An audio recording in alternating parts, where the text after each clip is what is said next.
You're going to have to ask yourself a couple of questions by the end of the program. Why would our schools leave all of this history out? I mean, this is some of the greatest American story that you've ever heard. Why would they do that? And it's everywhere. You just don't know where to look. If you take a look at the revolutionary paintings of revolutionary times, here it is. This is the Boston Tea Party. Bunch of white guys, and these people strangely looking like Indians, and they're not. But that's it. Not a lot of racial diversity. If you watch movies, one great movie. This is John Adams. You watch John Adams, and you don't see a lot of racial diversity. I'm currently watching Johnny Tremaine. This is. I love this movie. I remember this growing up. I was watching it with my kids just last night, and I noticed there are a couple of American Indians, but you don't see any African Americans unless they're slaves. They will show people as slaves, but that's it. Now, I want to show you a painting of the Battle of Bunker Hill. Here's the Battle of Bunker Hill. Bunch of white guys, right? Unless you know where to look. Right here. That's Peter Salem. He was actually the hero of the battle. It doesn't look like he's a hero there. He looks like he's cowering behind the white guy with a sword. He was the hero of the battle. And he saved scores of American lives that day. Why don't we know this? Look here. African American. Helping row the boat across. You know what his name was? Prince Whipple. He fought alongside Washington during the Revolution. Take a look at this one. This painting of, this is the Marquis de Lafayette. If you look at this, you just think, oh yeah, and then he made his slave dress up like I don't know what. But that's what you would think, right? This guy is incredibly important. This guy may have won the Revolutionary War. James Armistead was his name. How did he win the Revolutionary War?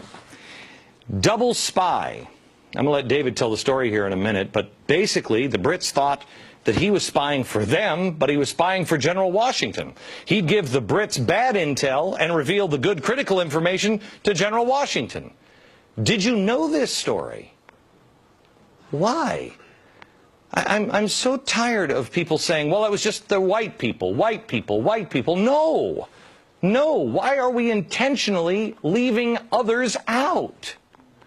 There are black founders. Human history. If I ask the audience, when did America have its first African-American judge? What year would you say? Anybody? Take a guess. Judge. 1860s? Anybody? 1770. Amy, is that just a wild guess? No, not. I wasn't sure exactly, but I think it's about 1770. Tell me. 1768. Wentworth Cheswell, New Hampshire, elected to office in New Hampshire. He was reelected for the next 49 years, held 8 different political positions. Really cool story about him is we all know that Paul Revere made his midnight ride. We also know he wasn't the only guy riding that night. Another guy riding, Wentworth Cheswell, black and white riding. Now, how is it possible? Did you know that we had an African-American ride to say the British are coming, the British are coming? Amy did. Amy did. Anybody else besides Amy know that? 2, 3. Okay, 3 people in the audience. Now, the white guy with the sword is Thomas Grosvenor. So you have Thomas Grosvenor and you have Peter Salem, black and white fighting side by side, but Peter is definitely the hero that day. 1817, this painting is done, and all the way up until the 1980s, we knew that that was Peter Salem, the hero of Bunker Hill. 1980s, the professors got together and said, oh no, that's not Peter Salem. We think that that's Grosvenor's slave is who that is. It's not Peter Salem. Oh, you're kidding. No, in the 80s, they changed that from Peter Salem to Grosvenor's slave, Asaba. And that's what they say, oh no, it's not Peter, it's Asaba, Grosvenor, it's his slave. how come the guy who painted it and the guy who was there and the guy who saw it and painted what he saw had him as Peter Salem, and now we've all convinced, oh no, it's just like... Because first, one thing that I think is missing in America, and it is the key to America, has been the difference between individual rights and collective rights. And this man articulated that. In a speech entitled Our Composite Nationality, Frederick Douglass said, "I know of no rights of color superior to the rights of humanity." He thought the worst thing that could happen for blacks after the Civil War was to treat them as exceptions in the law. And so today, with the discursive logjam that we have over things like affirmative action and group rights, and the only thing that you get from government is if you ally with others who look like you or somehow are categorized like you. This goes into your theory that this is why this is not being taught, because you can't play the victim card. If you don't... It goes against the traditional victim narrative. After the Civil War, the history was actually written by the losers. That's the one time in history where the losers wrote the history. That's exactly right. Really interesting perspective. That's exactly right. All right, David, explain quickly. Let's go through these people. Let's go through these. This guy right here, this is Lemuel Haynes. Lemuel Haynes is a soldier in the American Revolution. He's a black preacher. He's the first black preacher ordained in America that was a pastor of a white congregation in Vermont, Massachusetts, New York, several places. A black professor in black a preacher, white... That's right, in a white church. Yeah, black minister. Black minister in a white church in 4 different states. He was ordained in the Congregationalist denomination in 1785.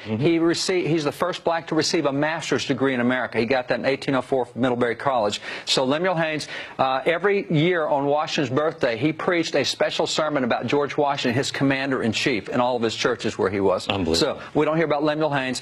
This is Benjamin Banneker. I think he's the most brilliant scientist in American history. This guy, unbelievable what he did. He's the guy more so than Franklin? I would put Franklin and Banneker almost equal. Now, Franklin did a lot of inventions. This guy one time took a pocket watch. He taught himself how to read. He taught himself science. He wrote an almanac that 10 years ahead he was able to predict to the minute solar eclipses, lunar eclipses, 10 years before they happened. I mean, by watching the motion through a telescope, unbelievable what the guy did. He once took the back off a pocket watch, saw how it worked, went home and carved a wooden clock with all the gears, mainspring, and it was accurate to within 1 minute a year. A wooden clock the guy did. Cow. He's the guy who laid out Washington, D.C. He's the surveyor who did all that. He's a brilliant mathematician.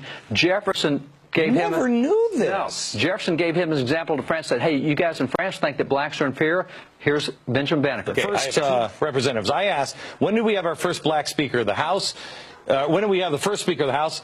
1789. When did we have our first black Speaker of the House? I bet most people would say never. Never.